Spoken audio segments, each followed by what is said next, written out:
오늘부터 우리가 십계명의 내용들을 좀 살펴가게 됩니다.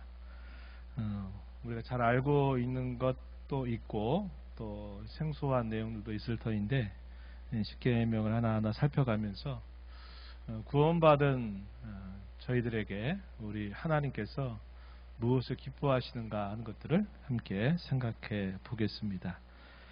십계명의 내용은 제가 지난 시간에 말씀을 드렸듯이 어떤 분들은 구약에 있는 십계명을 가지고 오늘날도 그거 생각합니까? 또 이상한 말씀을 하시는 분들이 있어요. 구약 시대는 이미 지나간 시대인데 무슨 십계명을 우리가 생각합니까? 우리는 사랑의 계명을 지켜 살면 되는 거 아닙니까? 이런 분들이 덜어 있어요. 성경을 좀 안다 하시는 분들이. 근데 지난번 말씀드렸던 것처럼 십계명 이것은 영원한 도덕법이다 그랬어요. 그래서 이 율법의 내용 가운데 크게 세 가지 내용이 있는데 하나는 제사를 드리는 법에 대해서 제사법이다 이렇게 부르는 내용, 또 다르게는 이걸 의식법이다 이렇게 부르는 게 있다 그랬고, 또 하나는 재판법 혹은 시민법인데 오늘날에 있어서는 그것이 그대로 적용이 되진 않아요. 그래서 이것은 그 시대와 상황 속에 제한이 있는 말씀이다 이렇게 보지만, 도덕법이라고 하는 것은 예나 지금이나 변함이 없다 하는 겁니다. 왜 그럴까? 그 도덕법의 기원이 하나님 자신의 변치 않는 본성에서부터 우리에게 주어진 법이기 때문에 구약시대 혹은 신약시대 또 다른 어떤 상황에서 그것이 다르게 적용이 되는 게 아니라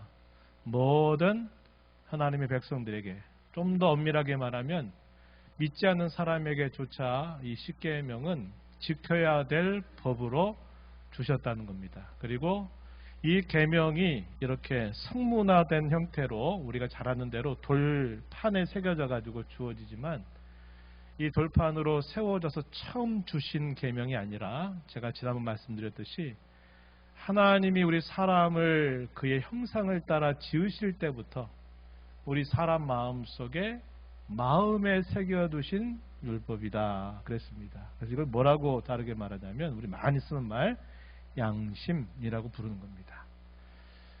사람이 양심을 가지고 있다는 것은 굉장히 특별한 사실이에요. 양심이 언제부터 생겼습니까? 라고 말하면 보통 사람들에게 그거 본래부터 뭐 있는 거 아니에요? 뭐 이렇게 말할지 모르겠어요. 근데 성경은 이 양심은 하나님이 사람을 지으실 때 그의 마음에 새겨진 율법으로 해서 이 양심을 주신 거예요. 그래서 우리가 잘 아는 것처럼 십계명의 내용들, 사람을 죽이면 안 된다든지 남의 소유를 강제적으로 힘으로 내 것으로 삼는 것들은 옳지 않다고 하는 것을 사람들이 본성적으로 알고 있는 것입니다. 근데 이것을 십계명은 뭐냐? 이것을 새겨서 성문화된 글자로 새겨서 우리에게 주신 법이라는 겁니다. 그래서 이 계명이 주어지게 된 때는 언제 주어졌느냐? 우리가 지난번에 살폈던 것처럼 나는 너희를 애굽 땅 종되었던 집에서 인도하여 낸 내 하나님 여호와다. 이스라엘 백성들을 애굽에서 구원해 낸 다음에 3개월이 지나서 시내산에 도착했을 때 하나님이 그 시내산에서 모세에게 돌판에 새겨서 주신 계명이 십계명이에요. 주어진 때는 그때 주어졌어도 실제적으로 이 계명은 인류 처음부터 하나님 우리 사람을 지으실 때부터 마음에 새겨진 율법으로 주신 것이다. 이렇게 우리가 지난 시간에 살펴보았습니다. 그래서 이 십계명은 구원받기 위해서 우리가 지키는 계명이 아니라 구원을 받은 하나님의 자녀로서 혹은 하나님의 백성으로서 어떻게 하나님을 섬길까라고 말할 때 그 섬기는 길을 우리에게 알려주는 것이 이 십계명의 내용이다 하는 겁니다. 먼저 우리가 좀 생각할 내용은 여러분 받으신 그 교환처럼 먼저 이 계명을 대할 때 우리가 어떻게 이 계명을 대해야 될까 하는 것에 대한 몇 가지 이야기를 좀 나누고 시간이 된 대로 첫 번째 계명에 대한 말씀을 생각해 보겠습니다. 첫 번째, 이 십계명을 해석하는 기본적인 원칙 첫 번째는 뭐라고 그랬냐면 계명의 순서와 연결 관계를 주의해서 우리가 봐야 된다 그랬습니다. 다시 말씀을 드리면 뒤죽박죽 주신 게 아니라 이 말이에요. 10번째 계명이 되는 것을 처음 주신 게 아니라 처음에 들어갈 것을 처음에 주셨고 순서와 질서와 체계가 이때 있는 대로 주어졌다는 겁니다. 우리가 어떤 일들을 계획할 때 계획을 세우는데 멀리 내다보면서 세워야 할 계획을 바로 지금 하겠다 계획을 세우면 그 계획이 이루어지지를 않는 거죠. 그래서 아주 짧은 계획, 단기 계획, 그리고 중기 계획, 그리고 먼 장기 계획들을 세워서 이렇게 차근차근 해나가겠다 이렇게 계획을 세울 때 이것이 실현 가능해지는 것처럼 멀리 계획을 잡아야 될 것을 내가 지금 당장에 하고 싶다 그래 당장에 계획 잡는다고 그래서 그것이 되는 일이 아니에요. 우리 사람이 어떤 계획들을 세울 때는 적어도 일의 순서들, 일의 머리를 생각을 해가지고 하나하나 차근차근 그것을 계획을 세워요. 하물며 하나님께서 우리 사람에게 그의 계명을 주실 때 아무 순서도 없이 그냥 머릿속에 한번 딱 떠오르는 거, 툭 했더니 떠오르는 거, 이거 생각났으니까 이거 첫 번째, 이거 났으니까 두 번째, 이런 식으로 하신 게 아니라 이 계명들은 분명한 질서와 순서를 가지고 있다. 첫 번째 계명을 뛰어넘어서 두 번째 계명으로 바로 갈 수 없고 세 번째 계명을 우리가 잘 지키려고 하면 첫 번째와 두 번째 계명을 잘 생각해서 세 번째 계명을 따라가야 된다 하는 것이 분명한 이 십계명의 질서가 된다 하겠습니다. 그리고 이 모든 계명들은 서로가 긴밀하게 연결이 되어 있다 하는 것, 이게 첫 번째 우리가 좀 주의할 부분이고요. 두 번째는 계명을 주신 분의 의도를 우리가 살피는 것이 정말 중요합니다. 네.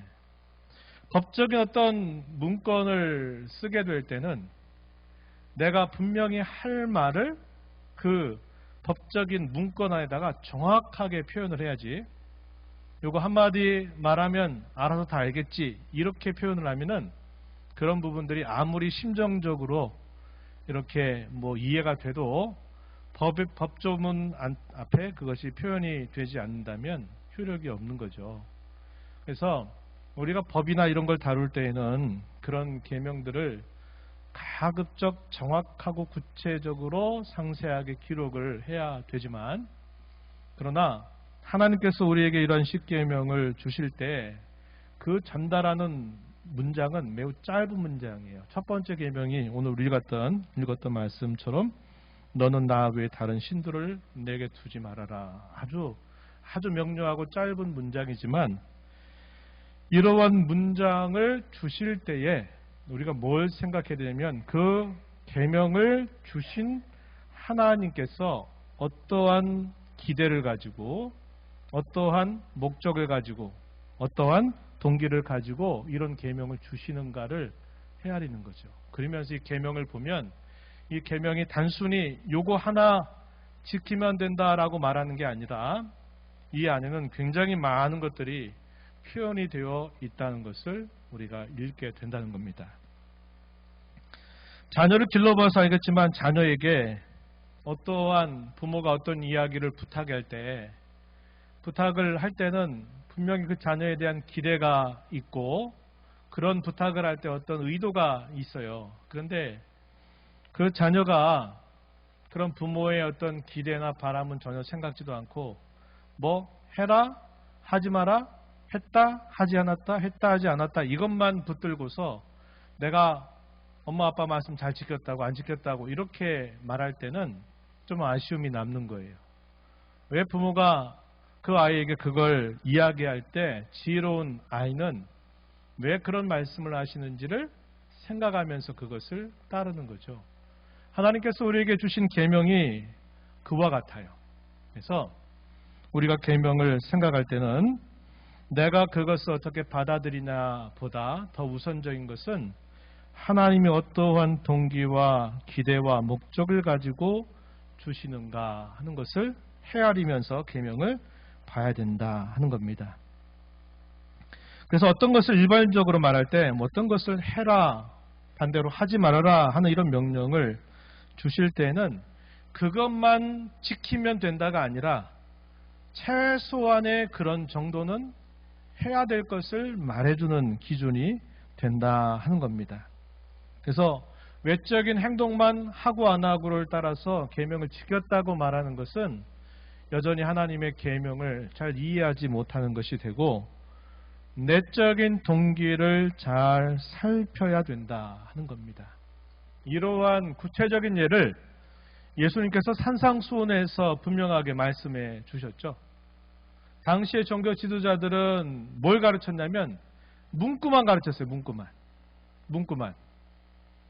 안식일을 지키는 것은 뭐뭐 하고 뭐뭐 하지 않으면 안식일을 지킨다고 이렇게만 가르쳤고, 심지어는 간음하지 말라라고 하는 이 십계명에 대한 그들의 가르침은 마음속에 그가 어떤 생각을 품어도 괜찮다. 그러나 행위로서 그러한 행동을 해서 한다. 그런 행동을 하지 않으면 그래도 그 계명은 지킨 것이다 라고 가르쳤단 말이에요. 그런데 예수님 뭐라고 말씀하세요? 여인을 보면서 그 마음속에 음욕을 품었다면 이미 그 계명을 어긴 것이다. 이렇게 주님이 말씀하셨어요. 사람을 죽여서 해야만 살인이라고 가르쳤던 당시 종교 지도자들의 가르침에 대하여 예수님은 그 형제를 미워하는 마음을 품은 것도 이미 그러한 죄를 범한 것이다. 이렇게 예수님은 말씀하신 거예요. 그러니까 예수님 앞에 나오기 전에 종교 지도자들은 자신들이 스스로 생각하고 남들이 인정하듯 그 사람들은 진짜 의인이었습니다. 진짜 의인이었어요. 왜? 속이 어떠하든지 간에 그들이 실제적으로 간음을 하지 않았고 다른 사람을 죽인 일이 없으면 그들은 그 계명을 잘 지키고 있는 것이라고 여겼기 때문에 그래요. 그러니까 이 바리새인들이나 종교 지도자들은 교만해진 거예요. 우리같이 경건하게 사는 사람 나와보라 그래. 그리고 당시 사람들 앞에서 저 사람들은 우리와 다른 삶을 살아가는 거룩한 사람들이야, 경건한 사람들이야 라고 인정받고 칭찬받으며 살았단 말이에요. 그런데 어느 날 예수라고 하는 사람이 나타나더니 하는 말 들어보니까 다 죄인이거든요. 자기들도 싫어하는 거예요. 미워하는 겁니다. 왜? 예수님은 그 계명을 주신 분이죠. 그죠? 모세 이 계명 주신 분이에요. 주신 그분이 계명을 준 의도는 이거다라고 말씀을 하니까 당시 종교 지도자들은 그 기준에 따라 보니까 다 죄인이에요. 내가 너희들보다 의인이라고 말할 게 아무것도 없는 거예요. 오히려 더 외식, 위선, 아니면서 긴척하는 것에 대하여 더 큰 죄를 범하고 있단 말이에요. 예수님의 말씀이에요. 그러니까 예수님을 그토록 싫어하는 계기가 되었던 것입니다. 계명을 주신 그 의도, 그것을 잘 살피는 것이 중요하다. 세 번째, 만약에 소극적인 명령은 어떤 형태냐면 소극적인 명령은 하지 말아라 하는 식으로 주어지는 거예요. 부정명령이에요. 이렇게 하지 말아라. 적극적인 명령은 반대로 무엇을 해라 혹은 긍정명령이죠. 해라 이렇게 주어지는 명령들이 있을 때 이 계명의 두 가지 면을 다 생각하면서 계명을 이해된다. 다시 말씀을 드리면 뭐라고 무엇을 하라라고 말씀하실 때는 그것을 하지 않는 것도 당연히 뭐가 된다? 그 계명을 어기는 것이 돼요. 그리고 반대로 무엇을 하지 말라라고 했을 때는 더 나가서 어떻게 해야 된다는 겁니까? 다른 어떤 것들을 행할 것을 포함하고 있는 뜻이 있다는 거예요. 그런데 그것을 무시하고 하라고 하는 것만 하고 하지 말라는 것만 하지 않으면 계명 지켰다 이렇게 말하는 것은 계명을 잘못 이해하는 것이다 하는 겁니다. 그래서 이 계명의 두 가지 면들을 생각하는 것이 중요하다. 이러한 몇 가지의 해석 원칙을 가지고 계명들을 접근해 보게 되면요, 이 계명의 뜻이 상당히 굉장히 포괄적이다는 것을 우리가 알게 됩니다. 십계명 제1계명은 우리가 읽었던 말씀처럼 나 외에 다른 신들을 너 앞에 두지 말아라 하는 그러한 명령이죠. 내가 다른 신들 둔 일 없으니까 난 이 계명 잘 지켜, 이렇게 우리는 말하고 싶은데 이 계명이 담고 있는 내용들이 굉장히 포괄적이고 높다 하는 겁니다. 이 계명이 요구하고 있는 면들을 생각할 때 두 가지 면으로 생각할 수 있어요. 하나는 소극적인 면으로 요구하는 겁니다. 이 소극적인 면은 무엇을 하지 말라 하는 형태로 주어지는 것이고, 적극적인 면은 어떤 걸까요? 무엇을 하라고 하는 형태로 주어지는 것이다 하는 겁니다. 먼저 하지 말라 하는 형태로 주어지는 뜻은 뭐냐? 그 교환에 보시는 대로 온갖 우상 숭배를 해서는 안 된다. 다른 성경 율법에서 주셨던 말씀처럼 구체적으로 마술을 하는 거라든지 점을 치는 일이라든지 미신을 따르는 것도 역시 안 된다, 이렇게 말해 주고 있는 것입니다. 그리고 성인이나 다른 피조물들에게 기도하는 것도 금한다. 이 성인이란 말은 무슨 말이냐면 거룩한 사람들이라고 부르는 겁니다. 소위 로마 카톨릭에서 그동안 지나온 세월 동안에 아주 경건하게 성자처럼 살았던 사람들을 구별을 해가지고 저 사람은 성인이다, 이렇게 인정하면 카톨릭에서는 어떻게 말하냐면 그 성인에게 가서 도움을 청할 수 있다고 생각을 하는 거예요. 성인을 위해서 기도하고 성인들에게 기도하면 그 성인이 도와줄 수 있는 덕이 있다, 이런 식으로 이야기를 하는 것입니다.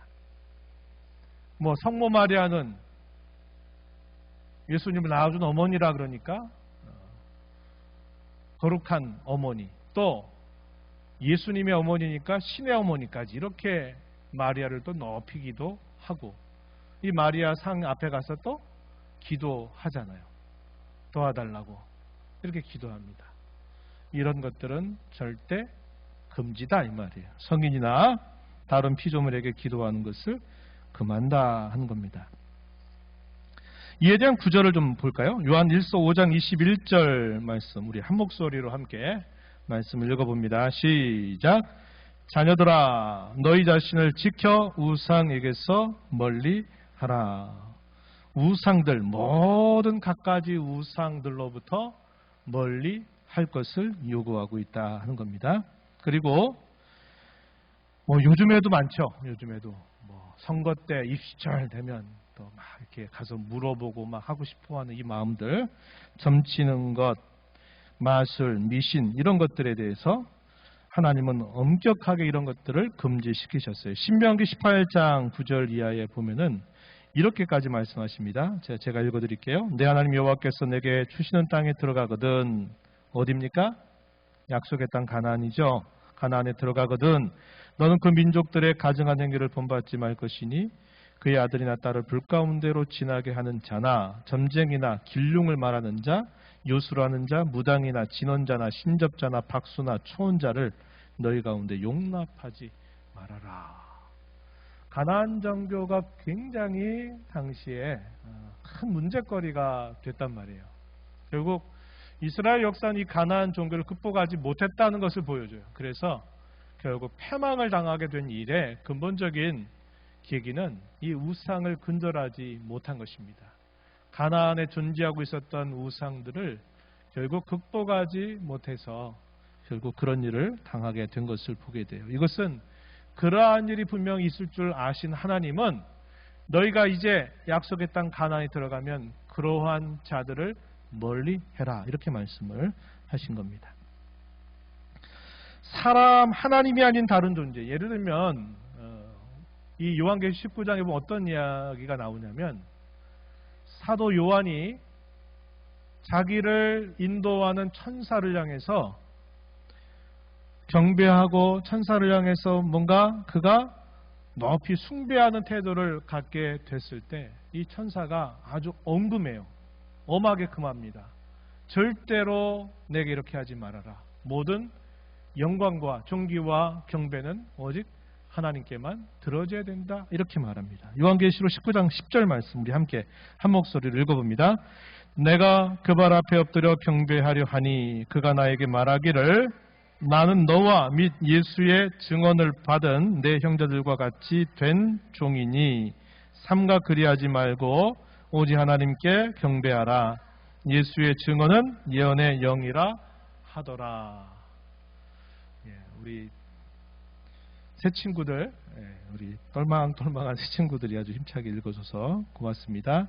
여기 보니까 천사를 향해서 경배하려 하는 것에 대하여 천사가 절대로 그렇게 하지 말아라. 오직 하나님께만 경배해라. 이렇게 가르쳐 주고 있습니다. 이 골로새 성경이 기록되게 되는 그 배경에는 천사 숭배하는 그 이단들이 있었단 말이에요. 골로새 교회에. 그래서 바울 사도가 그곳에 편지를 쓴 거예요. 이 골로새서를 쓰면서 천사 숭배에 대해서 그 많은 말씀을 또 기록해 줘요. 천사조차도 우리와는 차원이 다른 높은 수준의 존재이긴 하지만 천사도 우리가 그에게 기도를 올리거나 그를 숭배하거나 경배하는 것은 그만다 이 말이에요. 그래서 그런 일을 성경이 우리에게 가르치고 있다 하는 것이고요. 왜 이렇게 하나님께서 하시는가? 이런 계명의 뜻을 모를 때는 아이고 왜 이렇게 하지 말라는 게 맞나? 이런 생각이 들겠지만 하나님 이런 계명을 왜 주십니까? 그들로 하여금 올무에 빠지지 말고 그들로 하여금 행복하게 기쁨으로 하나님을 섬겨가도록 하실 목적으로 이러한 계명을 주시는 것이다 한 겁니다. 그들이 받은 이 구원으로부터 멀어지지 않도록 하나님이 그들에게 주시겠다고 약속하신 복으로부터 멀어지지 않도록 하나님이 그들에게 이런 계명을 지켜 살아가는 것이 이 구원과 복에 가까운 일이다. 이렇게 가르쳐 주신 뜻이라는 겁니다. 적극적으로는 어떤 면이 있느냐? 이렇게 말해요. 유일하고 참되신 하나님을 바르게 알아라. 그분을 우리가 제대로 섬기려면 그분이 누구이신가를 제대로 알아라. 또 그분을 향해서 우리의 신뢰를 그분께 드리라는 거예요. 그리고 그분께 기대하고 무엇보다도 그분을 사랑하고 그분을 경외하고 섬기도록 할 것을 요구한다. 이렇게 우리에게 가르쳐 주는 것입니다. 우리 축구나 이런 경기에 그런 말이 있죠. 어떤 말이 있습니까? 공격이 최선의 방어다. 그런 말을 하잖아요. 그러니까 항상 수비적인 경기를 한다든지 수비적인 형태로 하는 것보다는 좀 더 적극적으로 공격을 해서 상대방을 이기라고 이야기를 해요. 우리가 계명을 지킬 때에도 이거 하면 안 돼, 하면 돼, 안 돼 이런 것만 가지고 하나하나 규정을 따지지 말고 적극적으로 어떻게 하면 될까요? 내가 하나님 적극적으로 사랑하게 되면 하지 말라고 하는 이런 모든 것들을 그냥 내가 넘어설 수 있게 되는 거예요. 왜? 하나님을 사랑하니까. 그래서 이런 적극적인 면은 그런 거예요. 적극적으로 하지 말라는 거 내가 했나 안 했나 그거 가지고 규정 따지는 것보다 더 적극적으로는 내가 적극도 하나님을 사랑하고 내가 적극적으로도 하나님이 누구이신가를 깊이 알아가고 하나님이 무엇을 기뻐하실까를 생각하면서 나의 모든 신뢰를 그분께 맡겨드리는 그런 자세를 갖게 되면 이 계명을 더욱 잘 따라 행하는 것이 된다. 이렇게 이야기해 주는 겁니다. 호세아서 6장 3절 말씀, 우리 잘 아는 말씀인데 함께 우리 소리내서 읽어봅니다. 시작. 그러므로 우리가 여호와를 알자. 힘써 여호와를 알자. 그의 나타나심은 새벽빛같이 어김없나니 비와 같이 땅을 적시는 늦은 비와 같이 우리에게 임하시리라 하니라. 강조하는 표현, 네, 뭡니까? 여호와를 알되 힘써 여호와를 알자. 이렇게 촉구를 하는 그런 말씀이죠. 또 예레미야서 17장 5절로부터 7절 말씀에는 이런 말씀이 있어요. 많이 들어본 말씀입니다. 제가 읽어드릴게요. 여호와께서 이와 같이 말씀하시니라. 무릇 사람을 믿으며 육신으로 그의 힘을 삼고 마음이 여호와에게서 떠난 그 사람은 저주를 받을 것이라. 그는 사막의 떨기나무 같아서 좋은 일이 오는 것을 보지 못하고 광야 간조한 곳 건건한 땅 사람이 살지 않는 땅에 살리라. 그러나 물은 여호와를 의지하며 여호와를 의뢰하는 그 사람은 복을 받을 것이라. 사람을 믿고 사람에게 신뢰를 두지 말고 오직 여호와께 신뢰를 두고 살아라. 그러한 자가 복을 누리게 된다. 이렇게 가르쳐 줍니다. 신명기 6장에 있는 말씀은 우리 너무나 잘 아는 말씀이죠. 쉐마 이스라엘, 들으라 이스라엘아, 나는 유일한 여호와다. 그러면서 뭘 요구하시냐면 여호와 사랑을 요구하고 있어요. 어떻게? 마음을 다하고 뜻을 다하고 힘을 다해서 내 하나님 여호와를 사랑하라. 이렇게 가르쳐 줍니다. 그리고 우리가 하나님을 섬긴다라고 말할 때 하나님만이 우리의 유일한 섬김의 대상이 된다. 예수님께서 40일 동안 줄이시고 광야에서 시험을 받으실 때 예수님이 주의 말씀을 따라서 그 시험을 이겨내실 때 이런 말씀하십니다. 마태복음 4장 10절에 사탄아 물러가라 기록되었으되, 구약에 있는 말씀을 인용하신 겁니다. 주 너의 하나님께 경배하고 다만 그를 섬기라 하였다. 이렇게 예수님이 말씀을 인용하셔서 사단의 시험을 이겨내신 것을 우리가 기억할 수 있습니다. 이제 두 번째 주제는 뭐냐면요, 우상 숭배에 대한 것을 좀 우리가 생각을 해봐야 되겠다 하는 겁니다. 어떤 것이냐면 이 우상 숭배가 뭐냐?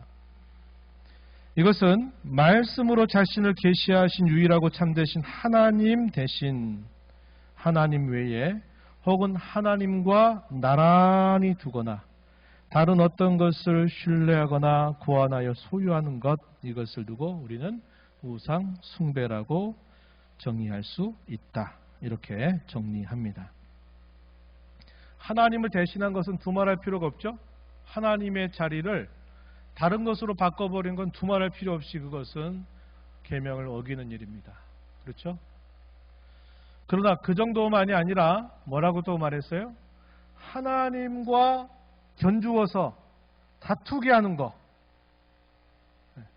하나님도 귀하지만 이것도 하나님처럼 귀해라고 해서 앞서거니 뒤서거니 하면서 계속 다투는 것들도 뭐에 해당된다? 우상숭배에 해당된다. 뭐가 있을까요, 여러분? 가장 대표적인 거. 네? 뭐요? 네? 가장 대표적인 게 뭐가 있어요? 하나님과 견주는 거. 네?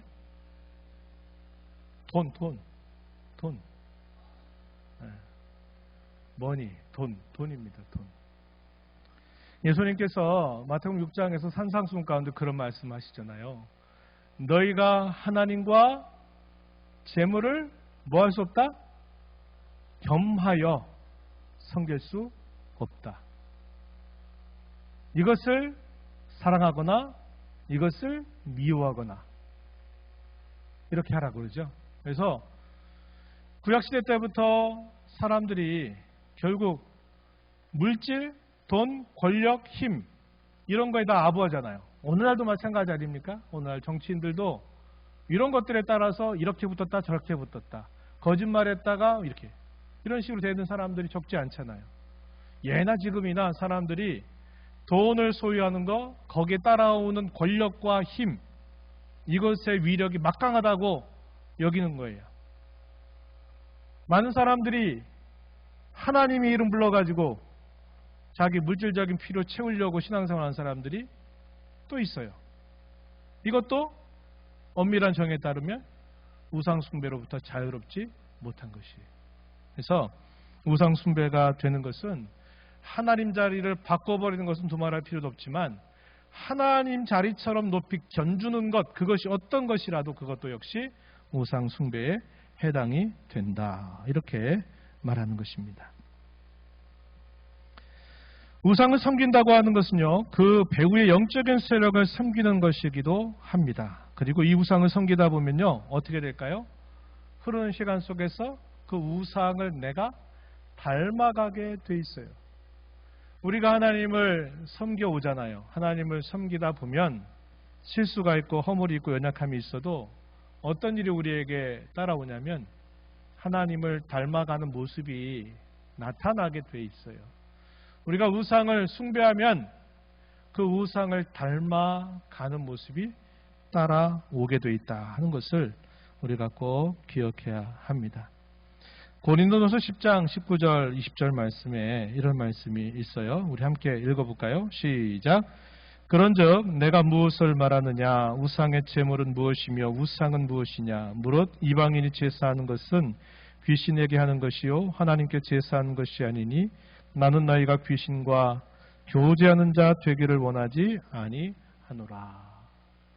귀신을 숭배하면 귀신과 교제하고 귀신과 교제하면 귀신을 닮아가게 돼 있어요.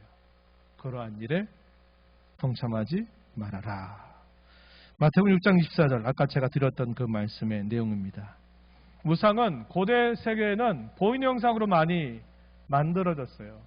네, 사람은 보이지 않으면 못 믿거든요. 그러니까 어떤 신을 항상 본의 형태의 상으로 이렇게 만들어 둔 거예요. 그러나 시간이 흘러가면서 비교적 많은 미신과 이런 고대의 신들이 많이 사라져버린 오늘날 같이 복잡한 세대에서는 우상이 다른 형태로 둔갑을 해버립니다. 그게 뭘까요? 우리 마음속에 있는 온갖 탐욕이나 아까 이야기했듯이 돈을 하나님처럼 여긴다든지 우리의 영예를 그와 같이 소중하게 여기든지 우리의 체면을 또 그렇게 여긴다든지 이런 모든 것들이 결국은 다 우상이 될 수 있다. 구체적으로 보이지는 않지만 추상적인 거잖아요. 물질, 추상적이고 이런 것들이 다 우상의 자리를 오늘날에는 대치하고 있다 하는 겁니다. 그래서 우리가 이 첫 번째 계명을 살피면서 소극적으로 하지 말라는 것, 적극적으로 하라는 것, 그리고 우상 숭배하는 것이 어떤 것들이 있을까 우리가 몇 구절을 살펴보면서 이야기를 좀 나누었는데요. 이러한 내용들을 우리가 잘 마음에 간직하면서 하나님을 섬겨갈 것을 요구하고 있어요. 첫 번째 계명은 하나님만이 우리의 유일한 예배의 대상임을 가르쳐 줍니다. 오직 경배할 분은 하나님밖에 없습니다. 분명한 우리의 예배의 대상이 오직 하나님 한 분이시다 하는 사실을 우리에게 분명히 가르쳐 주고요. 또한 이 첫 번째 계명은 하나님의 나라를 살 것인지 세상 나라를 살 것인지 우리에게 결단할 것을 끊임없이 요구하고 있다 하는 것입니다. 하나님 나라도 살고 세상 나라도 살고 이것도 좋고 저것도 좋고 이것을 하나님은 금하시는 거예요. 하나님을 섬기는 것이 우리의 수단이 되면 안 됩니다. 내가 살면서 어떤 문제를 해결하기 위해 하나님 이름 부르고 작정 기도하고 이렇게 해서 하나님을 수단으로 삼아서 내가 이루고자 하는 목적을 위하여 하나님을 이용하는 것은 이 계명을 어기는 행위가 돼요. 꼭 기억하고 하나님을 섬기는 것을 우리의 삶의 목적으로 삼고 우리가 열심히 돈도 벌고 건강도 잘 챙기고 또 사고 나지 않도록 우리 자신들을 잘 꾸려나가는 것이 우리에게 필요한 것이지 그것이 순서가 되바뀌어 버리면 안 된다 하는 것을 우리가 꼭 기억하면서 이 한 주간 흩어진 교회로 말씀 붙들고 승리의 삶을 살아가게 되기를 축원합니다. 하나님 아버지 오늘도 저희들을 불러주셔서 하나님께서 구원하신 주의 자녀된 저희들에게 베푸신 이 구원을 더 풍성하게 누리고 주신 복을 더 우리에게 풍성하게 누리게 하시고자 저희에게 계명을 주십니다. 내 앞에 다른 신을 두지 말고 오직 나만 섬기고 경배하고 나만 사랑하라 주님 이렇게 말씀하십니다. 오늘날 저희의 눈에 보이는 우상은 없을지라도 저희 마음속에 하나님과 견주어 생각하는 그 어떤 것들은 너무나 많이 있는 세상을 살아가는 중에 하나님만 사랑하고 하나님을 섬기고 다른 모든 것들을 그 섬김을 위한 수단으로 잘 관리하고 잘 조절할 줄 아는 저희들의 삶이 되도록 하나님 인도하여 주옵소서. 예수님 이름으로 기도하옵나이다. 아멘.